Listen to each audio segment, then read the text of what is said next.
Welcome to the Counselling Tutor Podcast, the must-listen-to podcast for students of counselling and psychotherapy. Here are your hosts, Rory Lees-Oakes and Ken Kelly. Hi, I'm Rory, and with me, as always, is Ken. How the devil are you doing, Ken? I'm exceptionally well, thanks for asking, Rory. I'm so glad to be here. This is a brand new season of the Counselling Tutor Podcast. We're just coming out of an academic break. I'm so excited because we've got a new format. For those of you that watch the podcast on YouTube, and if you're not watching it on YouTube, go to YouTube and put in Counselling Tutor Podcast. You'll find us there. You'll see there's a slightly different look specifically on my side. I've changed studio. Being posh, Rory, I've just moved house. Studio. But we've got an exciting new sponsor on the podcast as well. That is webhealer.net. We'll be telling you more about that in a moment. And the new format. So we're starting off with a brand new section, Theory in Practice. And this is where we're going to be taking common theories held in counseling and psychotherapy, but looking not so deep at the theory, but how does that theory really apply in the real world practice? Theory in itself, reading it from a textbook can sometimes be dry, but when you put it into practice, it's when the real magic happens, Rory. I'm looking forward to that section. Yes.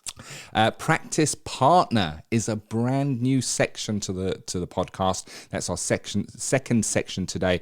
Within Practice Partner, we're going to be looking at private practice, what you need to consider if you're setting up to earn a living or to earn some of your living as a counsellor or psychotherapist. And today we're going to be looking at the all-important business mindset.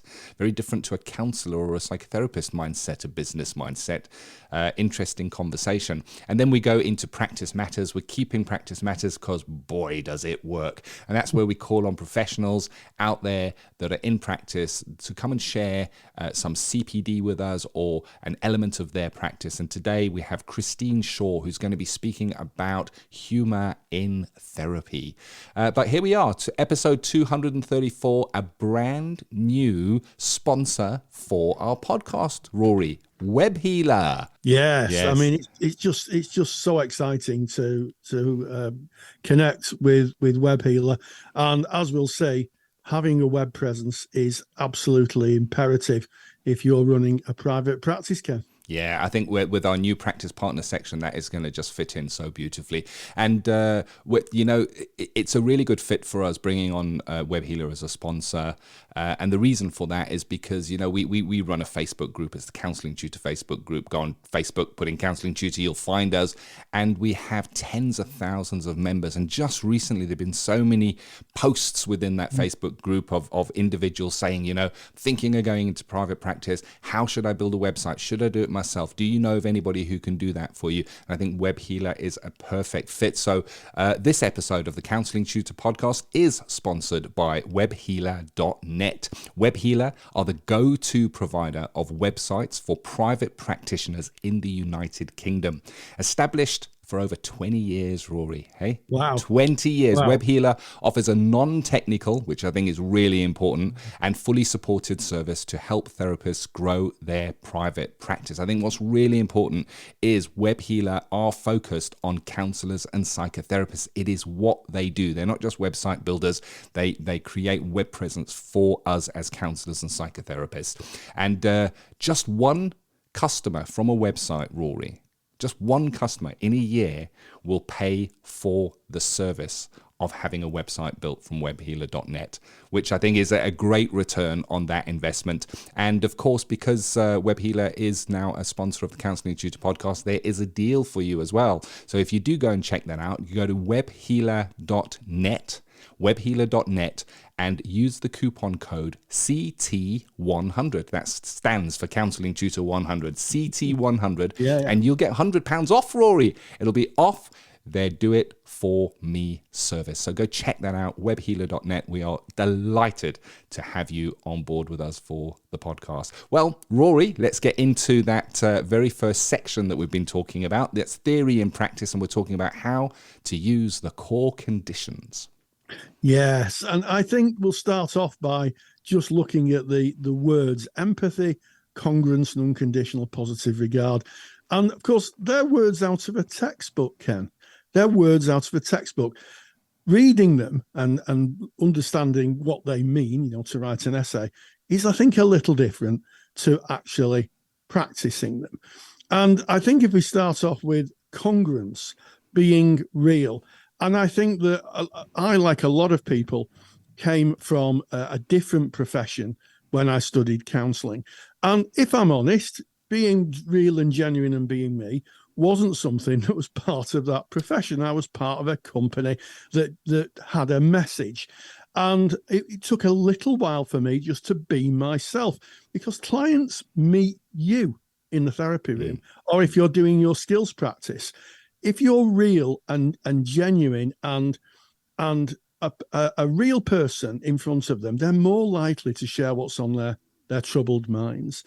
And empathy, I think, is about really working hard to put your stuff to one side. It's not about you, it's about them. Listening to their frame of reference. And I think, I was out recently having lunch, and I was listening to two people having a conversation, and one person wasn't displaying empathy. Every time the person said, I'm having this difficulty, I could hear the other person said, oh, you think that's difficult? You should hear my difficulty. Yeah. And eventually that person just didn't explore it anymore. They went on to talk about something on the TV. And I think that's the key thing. We have to put our own experience, valid as it is, to one side.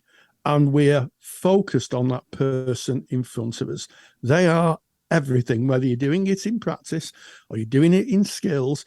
And, if you're starting as a student, maybe you're going back to do your skills session, or you're just starting them, it can take a bit of practice, just to sit and listen and try and reflect back what somebody said, to try and understand their frame of reference.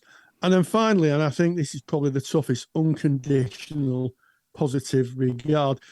Ken, we have our own value systems, things that we believe we should do in our lives and our family does. And we're going to meet people who have different values and different ideas. Yeah. And again, we have to give them unconditional positive regard. They may have a very different view of life. I mean, a good example might be in the UK. A few years ago, we had, if I dare mention this, Brexit, and that was very polarizing. So if you think you may sit on one or either side of the fence of Brexit, we should have stayed, we should have gone, But, if you meet someone with a different view to you, how do you give them empathy? And you do unconditional positive regard, and you do that by pausing your own value system and hearing their value system. And I have to say, congruence, empathy, and unconditional positive regard, they're personal development points, and you have to work on them. Nobody, and I include myself, wandered into a therapy room or a skills practice room, and they were all there. It just didn't happen. And more to the point, Ken, it's ongoing. This is ongoing piece of work. When I meet people now in therapy, I'm working on it. It's a complete work in progress. And I've been working on it for the last 20 years, Ken. Yeah, that's it, isn't it? There's no end to that personal development. No. I love that you've chosen this as a topic for that brand new theory in practice section, Rory. And I like that you started with congruence. We understand what congruence is. Look it up in a textbook. There it is. It's outlined for you. It's kind of being your true genuine is another word used for congruence, isn't it? Genuine self. It's kind of when what you're feeling inside is shown outside. And I can't help but think back to my first steps when I went into placement. I had an idea of who Counselling Ken was. So I think I was still finding out who Ken was at that stage. I mean, it was early placement. And I almost felt that I needed to be a professional counsellor, that I needed to show up, sit a little bit straighter, speak in a calmer and more informed way. And of course, realizing that congruence is about being who you are, and the reason I'm bringing this is because I've heard it from so many students. Sometimes we're tempted to maybe look at somebody else and maybe look at Carl Rogers or one of these skills practice sessions that are available online and go, oh, I don't do it like that. I don't show up like that. Maybe I need to try and be like that. And all we need to do is be our true selves. What we're doing with that congruence is showing the client that I'm going to be me. I'm going to be as individual as I am a human, and it's okay for you to be you. There's the message that comes across in that. Of course, empathy. I love empathy. Empathy, I think, is, again, it's interesting because we're kind of walking in their shoes, seeing it from a client's frame of reference. So when I first thought about empathy, I thought it was about looking out from the client's eyes, as it were. But you're right, Rory. It's about your personal development. The more you develop yourself, the more empathic you can be in service of others. And that's interesting. That is almost a paradoxical, that we need to work on ourselves to be there, to be able to serve others. You think, no, I've got to work more on serving others. But, the more we clear our own Johari's window, great personal development tool, look it up online. We've got podcasts about it. Go to counsellingtutor.com, type it in the search. Clearing that window out, the more we know about ourselves, who we are, how we show up. If we're talking about that first word, congruence, we get to find our authentic self, and then be there in service of someone else, because it's our stuff that gets in the way. If somebody is sharing something, we go, oh, that's almost like this, like that person, or like that happened to me, then we're not being there. We're not fully empathic. So recognizing our own stuff to be able to put that one side doesn't mean we're perfect. Doesn't mean we've worked through everything and that we're now, I guess, glowing and floating as we walk around. We're all people. And that's congruence right there. And then, of course, we've got the unconditional positive regard, and UPR, as it's known. And I want to share something from Carl Rogers. I pulled it up. It's a caring which is not possessive, which demands no personal gratification. It involves an acceptance of and a caring for the client as a separate person, with permission for him or her to have his or her own feelings and experiences, and to find his or her own meaning for them. Mr. Carl Rogers. I love that. Wonderful quote. I love that. I really do. That unconditional positive regard. We've spoken about it before on the podcast. It's not about agreeing with everybody's lifestyle or what they may have done or the positions that they hold, but it is recognizing they have a right to feel and think that way, and looking at them as a fellow human being. So we're not looking for the difference. We're looking for what is the same. When I'm in a room and there's a client sat opposite me, there's another beating heart. Even if that's online, there's another beating heart. And it's about that deep compassion and care that other beating heart has as much right as anybody to be free of their pain. And I think that kind of, for me, is that unconditional positive regard in action. And all of them, read them in a textbook, write about them in your assignments, but to practice them, it is about practice. It's about getting out there, and it's about your own personal growing as a person. And as you grow, so those, I guess we called them core conditions when we started this off, grow within our practice in service of others, Rory. Yes, and I think I'd like to pick up that, grow within the practice. I think that's important, because I can't tell you how many can I have a word with you conversations I've had with students through the years. At the end of a class, someone hangs back, and one of the questions that comes up a lot is, so do you practice the core conditions in your life, just in the therapy room or in your general life? And my answer to that was, I do the best I can. I do the best I can. And I think of it like the control knobs on an old hi-fi amplifier. You used to have balance and tone and bass that you could turn them up and down. And I have those controls for empathy, congruence, unconditional positive regard in my outside life. So I try my best, but there are some times where you have to stand your ground. And recently I was in a queue to get a coffee, and somebody pushed in front of me, and I said, "Oh, hang on a second," and they kind of muttered and went onto the back. So I think for me, it's about a realization in my outside life that everybody has their own story, Ken. Everybody has their own story.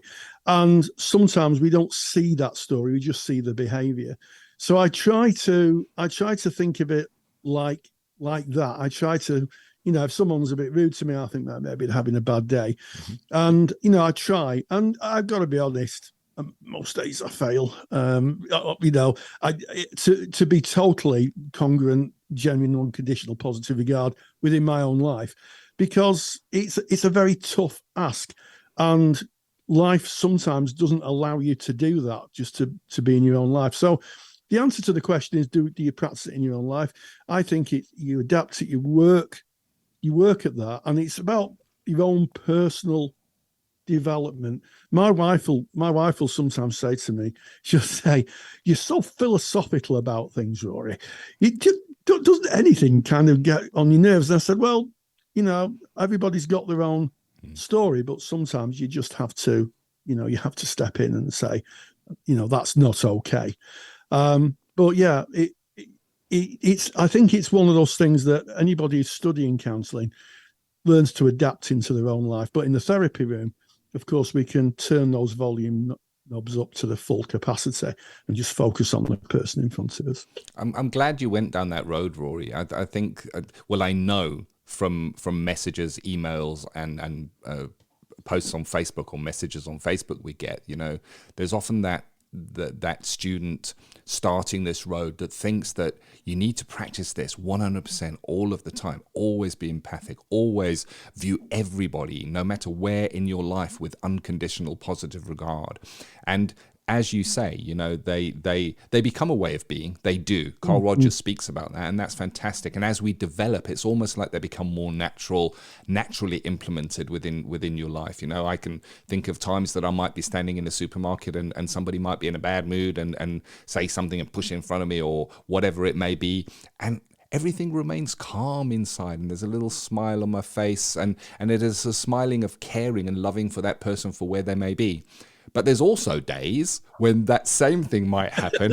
where the day I had. Yeah, like a day you were just, and that is real life. And I think congruence is about saying that that's how it is. It's not a bar that we have to reach. It is something that we look at to implement within our lives. Of course, when we're in the counseling session, we act from that way of being, because we know, and the research and the theory shows us that it is effective. It is effective.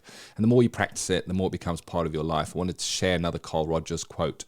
The more I can keep a relationship free of judgment and evaluation, the more this will permit the other person to reach the point where he or she recognizes that the locus of evaluation, the center of responsibility, lies within himself, herself. I'm putting in the gender specifics there, but it's interesting because that's the theory. There is the theory, but in practice we practice that. Why? Because the theory shows us that is effective. And also, when you do adapt that the core conditions as a way of being, I think they soften life, Rory.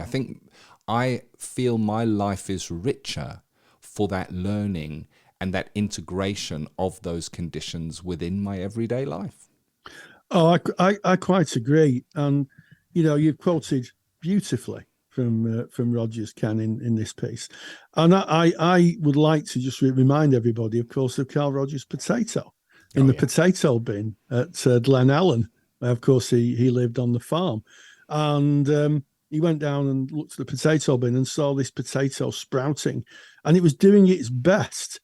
Even though it was in kind of reduced circumstances with little light and no water and no soil, it was just doing a little sprout.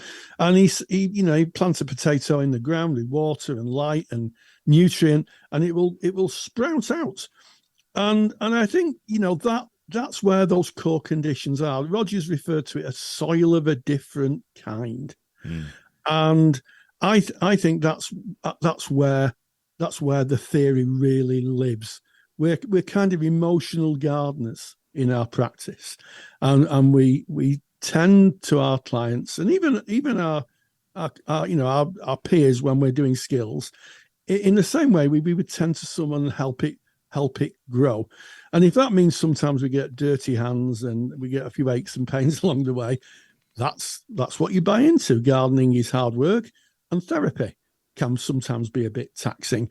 So I think the message is, we don't have to be perfect, but we just have to try, and we have to reflect. And part of it is sitting and thinking, what, how could I have done that differently? I don't use the word better, differently. What was in me that held me back from being more congruent? Or, what was it in me that stopped me fully accepting the person in front of me? And ask yourself those questions, really. I think that's where the work is, Ken. Yeah, in that personal development. Great topic. Thanks for bringing it, Rory. There it is. Theory in Practice, our brand new section. Lots more to come. So keep on tuning in to the Counselling Tutor Podcast. And we now go into the second of our new sections. And this is Practice Partner, where we recognize that being a practitioner sometimes requires that we go into running a business in some way, shape or form, whether that is part-time or whether that is a full-time income. And this is maybe not something that's taught when we do our core training. And I look back to my core training, and luckily I had you as my tutor, Rory, and there was actually a session that we did on starting a private practice. But it's kind of very shallow, not what you taught, Rory, but in terms of core training, because the time is spent quite rightly on becoming a professional practitioner. So Practice Partner, we're going to focus on that during this season. And today, Rory, you've chosen to bring business mindset. I think this is the crux.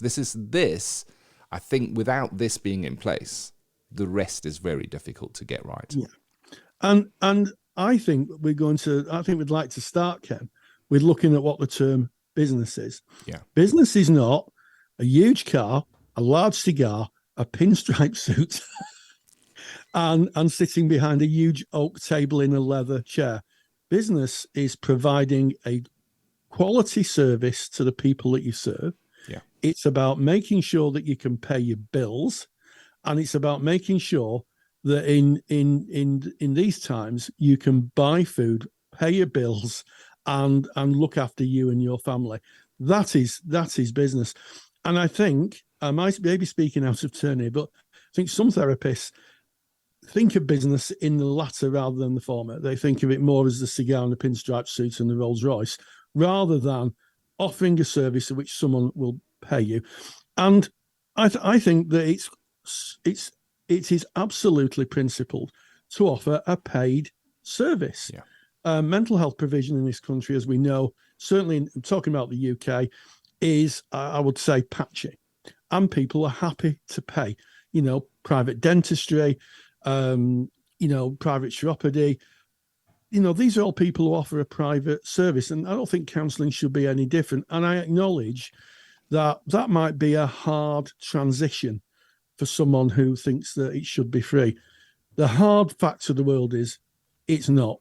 The provision isn't as widespread as it should be, and people will pay.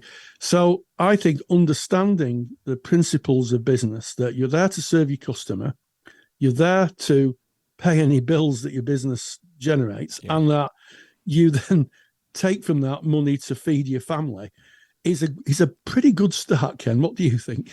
Yeah, it's this topic of kind of valuing your skills and putting a pound or a dollar, depending on where you are in the world. I'm going to go through all the world's currencies now. a value, a monetary value on your skills. It can be tricky because most of the time going into counselling, we're kind of drawn into it because we want to make a difference. We want to help. We want to serve. We want to be there for others. We don't go into it to accumulate riches and buy the pinstripe suit, as you were just talking about, Rory, and the cigars. Yeah. And I think that mindset of wrestling with that, can I charge for this? If I'm charging for this, what about the person who can't afford it?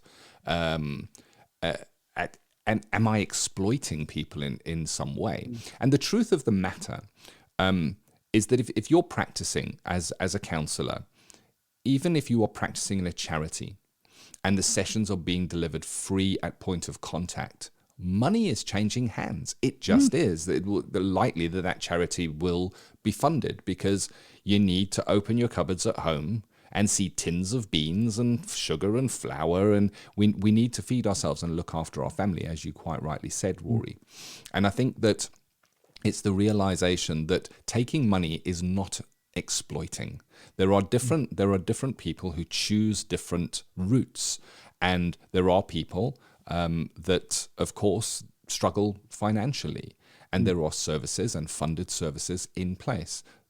But on the other side, there are those that choose to pay, and they do choose to pay. And a GP surgery where I did my placement, quite often the client would be suggested that counselling was offered within the practice, but it was quite a long waiting list. And people would say, "Can I pay?" People can choose to pay, so there is no exploitation there. And I think if you're going to be running a business, if you're going to be running a private practice, you're going to be charging money for that. We need to wrestle with that, get over that first. And you're 100% right, Rory, when you're kind of defining what a business is.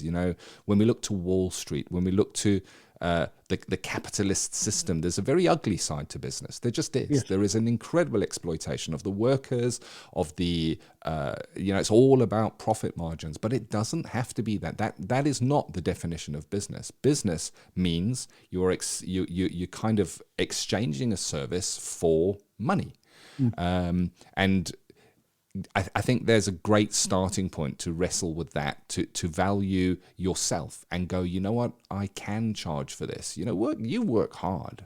You work hard to get your training. And when you go to get your training, they don't go, well, you're going to be doing good at the end of this training, so you don't have to pay for your training. They go, that will be so many thousands of pounds, please, for your training. You're paying for it. And I think that is a great starting mindset, Rory. Absolutely, Ken. And have a think about all the people you deal with on a daily basis. It may be a local cafe owner, or I don't know, the person who runs the antique shop that you go in, or the charity shop you go in. They're all running a business, and there's near me there's a young woman who's opened a hatch in a wall, which I think is brilliant. It's called a Hatch. Love it. And sells coffee and biscuits. And she was unemployed, and she's got herself a nice little business, exchanging money for coffee, cakes, homemade bread. The quality is a lot better than you would get at, maybe a chain, which is why she has a lot of customers. And she really looks after her customers. And I think that's the crux of it. As a self-employed person or someone in a business, you can offer the service you want to your customers. And to those who may say, well, private practice, it costs money. And everybody who goes private is reducing the waiting list of the list of people who can't afford it. I like that. We don't live in an ideal world. I'd love that we lived in this world where everybody could get everything they wanted. And you could argue that, governments of any persuasion could do more. But the fact of the matter is we are where we are. And, if you feel you can do that and provide for your family, there's nothing wrong with that at all. And I will share to you, I've been in private practice for about 6 years. I spent the last 14 doing pro bono work. Yeah. And I have to say, when I started in private practice, it felt really, I said to my supervisor, someone gave me some money. My supervisor said, yes, that's because you offered a service. And it took a little bit of getting used to. But I want to say it's okay. And you can choose, if you decide to offer a lower cost for someone who's struggling, it's your business, you can do that. So you can still be compassionate, but you should, if you've got a skill, you should be paid for it. And if you don't believe that, phone up the local decorator and ask them to paint your house for free. See how far you get. Yeah. Or any other service, really. Or any other service, yeah. Yes. And I think, you touched on something there, Rory, about the years of pro bono work that you did, and then that feeling that came over you when it was now time to ask for money or receive money. And I think that's important because there's an area of personal development there. And I guess the question is, what is your relationship with money? If you look back in your life, how is that relationship? And sometimes when we're considering that business mindset, we need to confront our relationship with money. You may have sayings that go, "Oh, I'm not very good with money."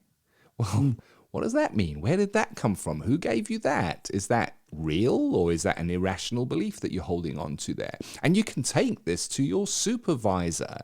There's no reason why you can't take the feelings that you have around your private practice relationship with the business mindset to your supervisor. I certainly did with mine. And I was, of course, paying my supervisor when I was going there. So there was a business transaction taking place. Yeah. And it's interesting, like yourself, Rory, when I was paying for those services, when I was paying for my personal therapy during my training, and I was struggling, I was holding down multiple jobs and balancing the life. As we all know, it's tricky times then. When I was paying, and I was paying a slightly reduced rate with my counsellor, which I'm really grateful for, I never at any stage thought, "Oh, I'm being taken for a ride here. This is exploitation." And when I was paying my supervisor, I wasn't thinking that. But when I was taking my first money, I had feelings of, "Oh, So the feelings only existed within me. And, you touched on something a little earlier, Rory, and that if you are charging for what you do in a business, now, obviously, you would need to be set up as a business to be doing this. There is a potential that you might be able to help more people. We're told that when it comes to self-care, that we need to look after ourselves first in order to be there for our clients. And the same is true in business. And I look back to the roots of Counselling Tutor. Rory and I started Counselling Tutor because we wanted to help. And everything we put out was free for well over 2 years. It was, yeah. And during that time, we helped, I'm going to say, hundreds of people in that time. And we were able to serve those people, and we're glad we did that. And, when we went over to paid services, we still have many, many free services. CounsellingTutor.com is free. This podcast is free. Our YouTube channel with millions of views is free. It's all free services. We put out so much for free. We've got... when we went over to charging for some of our products, we thought really hard about it, and we made sure that what we were charging was really, kind and fair and not profit driven, because the key motivator was always to still make that difference. And in selling those products over the years since we started that, Counselling Tutor has grown. As a result of that, it employs people who work within us, many of them counselors who write for us or do other work within Counselling Tutor. And we've gone from helping, supporting and serving hundreds of people to tens of thousands of people a year, and it's not about profit. Our values remain the same. If you're looking for our values, go to counsellingtutor.com, click on the About Us right at the top there, and you'll see our values. We put them on our website, and we will stick to those values, and we weigh every decision we make against those values. We are people over profit every single time, without compromise ever, because that's why we came into this in the first place. And if your mindset is pure, if you know why you are doing what you are doing, if you are in service, hey, it's all right to charge for it.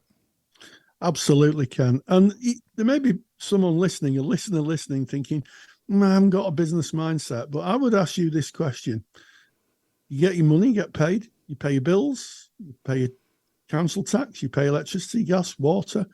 That is effectively running your home business. If you're organized to do that, either by, I do it like a lot of people, I standing order. It's done for me through the bank. But if you're doing that, then you actually have, the very fact you've set it up is the fact that you have a skill set that links into building the business. The next step is to think about how you promote yourself, how much you charge, the kind of mechanisms that you need to be a private practitioner, such as, insurance and somewhere to practice from, or training if you're going to work online, you're going to offer yourself as online. But you're already most of the way there. It's amazing. People say, I've not got a business mind. And I say, well, you're actually paying your bills, and you're keeping afloat. So you're not as kind of you don't have the lack of agency that you think you have. You're already there, really. You just need to kind of step it up a bit. And I know lots of people who run really ethical counselling practices. Yeah. And one of the things that surprised me when I went into private practice, Ken, with the greatest respect to those people who may be listening, who may be my clients, was that the people who came to me were ordinary people. They didn't turn up in Ferraris or Porsches or helicopters. We didn't have a landing pad at my practice, I have to say. They turned up, and they were ordinary people wanting help, or extraordinary people wanting help. And they were happy to pay for that help, and they got the help they needed. A lot said, this was really helpful. I can make the changes in my life. I know where I need to go. So there is a I don't know, there's a principled position, I think, for offering paid counselling and being a private practitioner, Ken. Yeah, well, this is what this new section is about, Practice Partner. We're going to be talking about many different elements of starting and running a private practice. And the truth of the matter is, it is simpler than many think. We can overcomplicate it, specifically going on Google, starting to look around about how to start a business. You're going to be bombarded. You're going to be overwhelmed.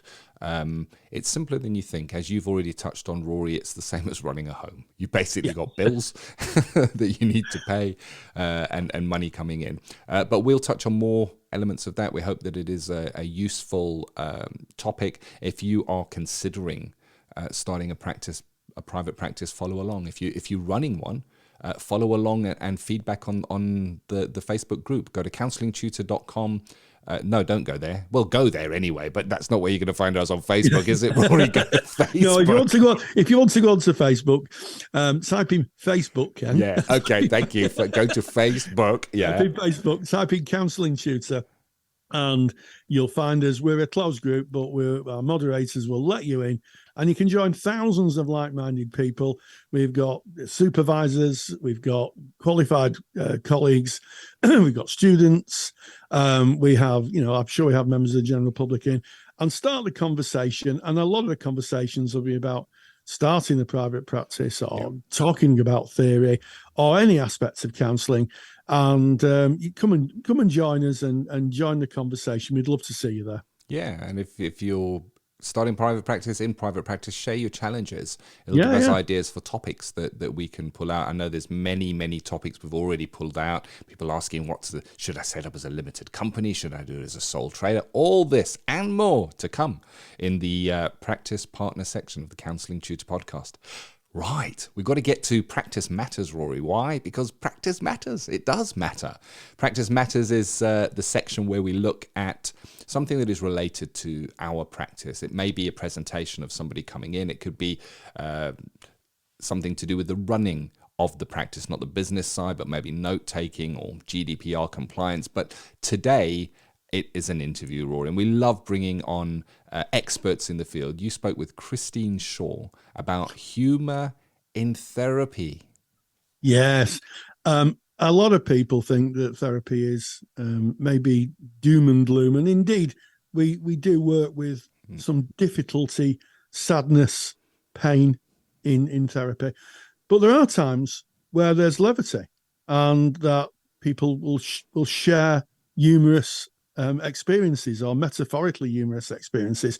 So I was delighted to interview Christine Shaw, who's done a fantastic lecture on humour in therapy for both our Counsellor CSR library and the CPD library. And she talks about humour in therapy and what she hopes people will take away from her lecture.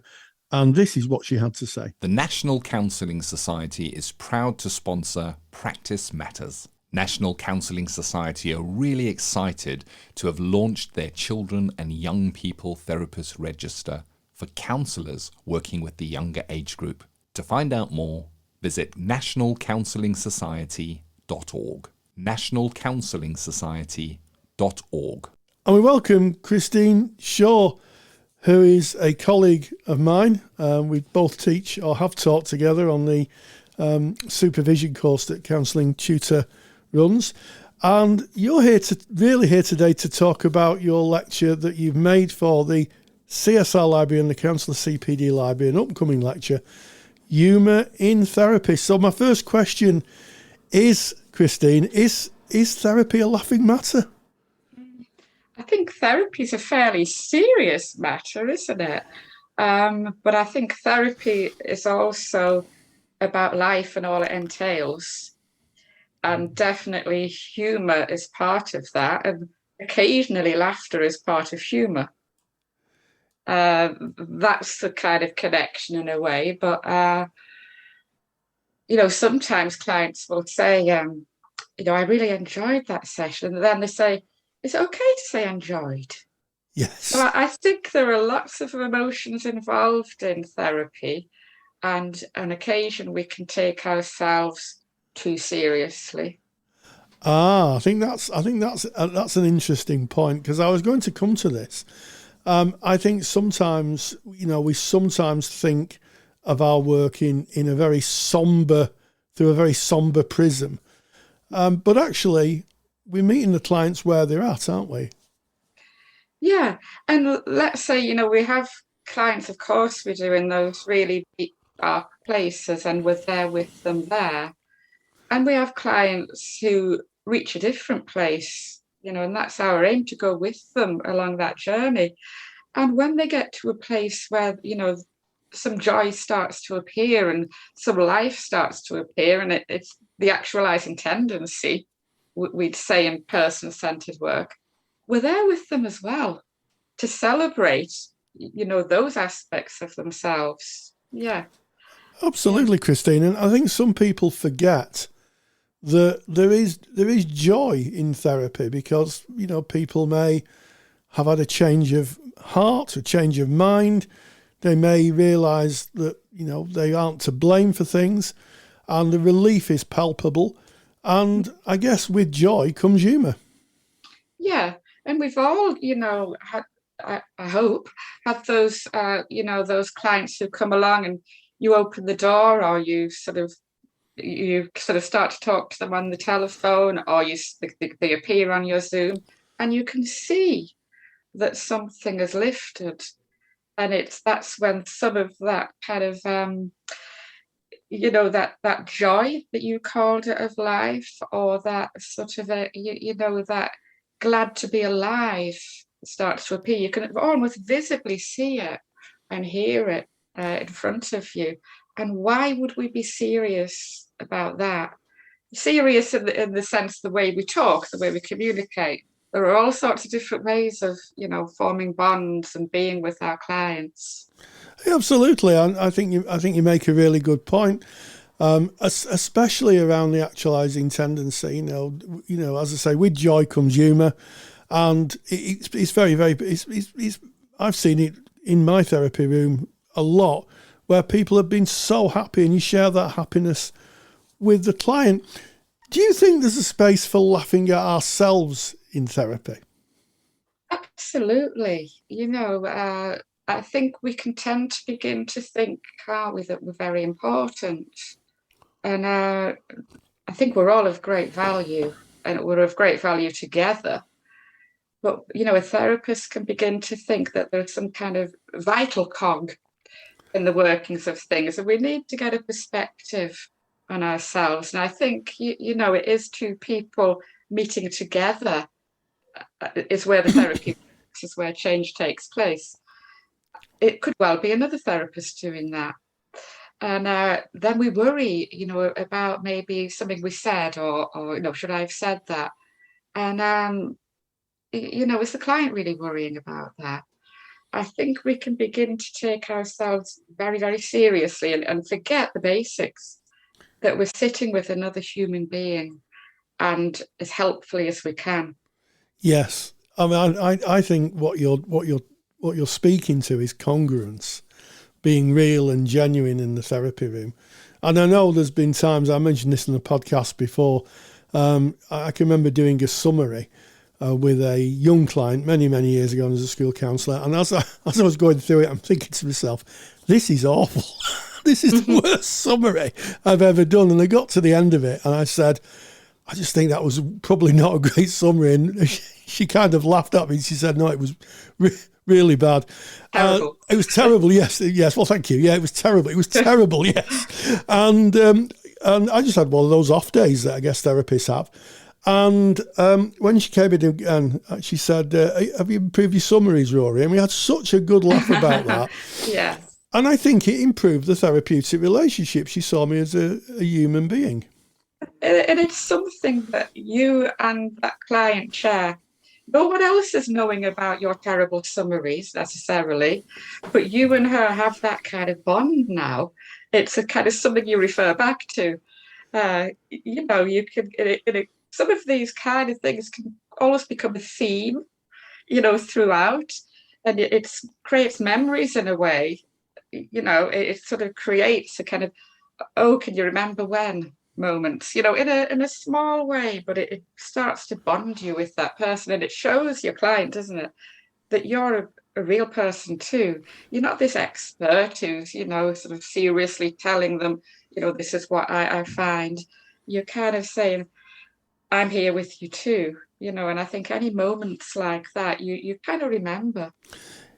I think you're right. I think you're right. If I think of therapy I've had, the moments I tend to remember are those ones of connection, and humour plays surprisingly enough, humour plays a big part in my life. I can always see the funny side of things, which then brings me to the point of how do we become self-aware around humour? I don't think any client wants a stand-up comedian as a therapist. And, I can't tell a joke. I just can't do it. I forget them. I can't do it. And so I think there are so many different types of humour, aren't there? And if it's not part of who you are, okay, it's not part of who you are, and that's all right. But if it is a big part of how you communicate, and I think it would be silly to stifle it. If you have, just the right thing to say at just the right time, it's like any other intervention, isn't it, in counselling? Why would you keep it in? Why wouldn't you use it? But I think it's being very aware, though, of why you're using it. That, you're not just trying to look clever or kind of get something in. It arises naturally. And it arises from what the client is giving you. Yeah. So I think you've hit the nail on the head. It's external, isn't it? So we're reacting as therapists. We react and we work with what the client brings. And if there's a theme of somberness, then we may work with that. But if there's a theme of joy, and it really just comes back, doesn't it, to being who you are. As a supervisor, do you encourage your supervisees to kind of explore the humorous side of them, if appropriate? I think, I wait until really a supervisee may bring humour and, maybe be telling me something that happened in a session and something they said. And sometimes they don't realise it is humour. They've picked up on a theme, really. I remember a supervisor telling me how their client had a lot of anxiety and had real problems, ordering a sandwich in one of those places where they go through, do you want this on, do you want that on, do you want the other on? And they just sort of said, I want a ham sandwich, and they remembered that. They kind of brought it into the session later, and they kind of... And I could see the humour there, and I had to tell them, that's a really good use of therapeutic humour, and they didn't know. And other times people will, supervisees will say, oh, I said this thing, and, and we laughed. And I'm not sure if that's okay. Oh. And that's when we start to look at it, was it okay or wasn't it okay? And it's, I think the clue is in the word we. We laugh. Yes. we're sharing it. We're doing something together here. We're in the same place at the same time. And clients, can, I've heard supervisors, telling me about clients who are hysterical with laughter at some things when a perspective suddenly changes and it gets rid of a load of weight. Yes. Yeah, and I think you're right. I think that picking up on that, should I have laughed at that? Should I have done that? I think certainly for trainee colleagues, there's a sense that sometimes that gets projected in training that we're in a serious profession. It's a professional profession, that we're, working with the client. And sometimes that side of us, that humorous side of us gets lost. But what I'm hearing you saying, as long as the humour is part of a co-created relationship, then you're almost always going to be on the right side of it. It's part of developing the relationship. It's to be treated with care, and I say a lot of how, I think, in my lecture. And, I as a student, I kind of, came across laughter and humour in my sessions and the recordings we had to do. And I remember feeling a bit kind of, is this okay or not? And I was met with a bit of a, it didn't look as though it was quite okay. But I stuck with it. Yeah. I don't go into a session, as I say, like thinking it's going to be funny or anything, but if it arises, I work with it. I work with what's given. And I would encourage, supervisors to work with what comes helpfully, appropriately. Well, I think that on that note, we'll come to the end of our interview, because I think it's absolutely about working appropriately, like in every aspect of our practices. It's being, appropriate, and I think probably measured. One final question. What do you hope that people will get from your lecture? What do you hope that those who watch it may take away? Yeah, I hope people will, no longer be, thinking that humour has to be something in hiding or something not to be talked about, that they'll see the relevance and appropriateness and helpfulness of the good use of humour in therapy, and have the confidence, I think, to be congruent in use all parts of themselves, not to be a diluted version of yourself, to bring those parts out in service of the client. Well, thank you, Christine. Christine Shaw's lecture, Humour in Counselling, is going to be available in the Counsellor, CSR and CPD libraries. It isn't one to be missed, an essential component, I think, of any therapeutic awareness. And Christine Shaw, thank you so much for joining us today. Big thank you to Christine Shaw. Big thank you to you, Rory, for hosting that interview. If you want to listen to Christine's lecture on humour in therapy, if you're a qualified practitioner, we have a library. It's a CPD library, a continuing professional development library. You can find more about that at counsellingtutor.com. If you're a student and you want to dip your toe into humour in therapy, Christine agreed to share the lecture in our counselling study resource. That's a resource library for students, and you can find more about that by also going to counsellingtutor.com. And Rory, this has been episode 234 of the Counselling Tutor Podcast. Yeah, it's really delightful to be back after the academic break with a brand new format. We started with theory and practice, where we spoke about how the core conditions can be used in real life situations with real life people. We moved on to practice partner, again, another new section in our podcast where we talk about business mindset and exploring what you need to think about if you're going to set yourself up as a self-employed counsellor.